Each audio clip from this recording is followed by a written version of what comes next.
azungumze nao. Kwa hiyo tunatakiwa tujitahidi sasa kuyatekeleza hayo kulingana na maagizo ya Mungu, sisi kama wanafamilia. Kuna mkono hapo tena. Asante mwenyekiti, japokuwa nimechelewa, kiongozi wa neno, nimechelewa hapa kidogo, lakini nitaomba niulize swali kutokana na Biblia hapa inavyosema katika kitabu cha Marko 2 mstari wa 23. Nitasoma kwa haraka ili kusudi tupate uhakika wa kitu fulani. Anasema hivi kwamba 23, ikawa walipokuwa wakipita mashambani siku ya Sabato, wanafunzi wake walianza kuendelea njiani wakivunja masuke. Mafarisayo wakamwambia, tazama, mbona wanafanya lisilokuwa halali siku ya Sabato?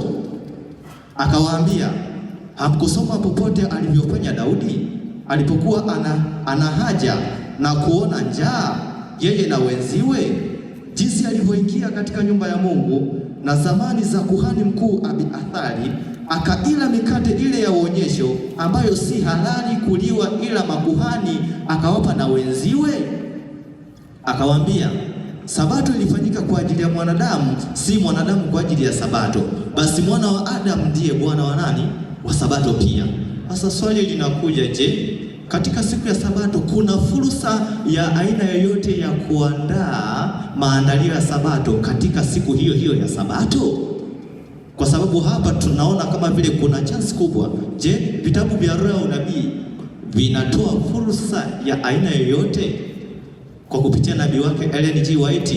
Na katika hii Biblia na katika fungu hili, je, fursa ipo au la? Nani anatusaidia kujibu? Mpe mzee Justin nje wa kanisa. Tuangalie, je, kuna fursa? Alafu pia tunaruhusiwa kuandaa Sabato siku hiyo. Labda turudi tu kwenye mada aliyoisema. Hiyo ni kesi, shtaka linapelekwa kwa Yesu kwamba wanafunzi wamefanyaje? Wamevunja masuke siku ya Sabato. Sasa jibu liko pale chini. Yaani mwenye Sabato, yaani wewe unakwenda kunishtaki kwa bosi, yaani mwenye mali, yaani mwenye Sabato ndio nafanyaje? Ndio namshtakia. Alafu mwenye Sabato ndio kafanyaje? Katoa hiyo nafasi, hiyo fursa, afanyaje? Halafu sasa yaani mwenye nacho ndio nafanyaje? Ndio nampelekea kesi. Ndio maana sasa kwamba mwana wa Adamu ndiye Bwana wa nini? Yaani ninayeleta mashtaka ndio nini? Yaani yeye anaelewa kuliko wewe. Na mimi ninalijua hilo.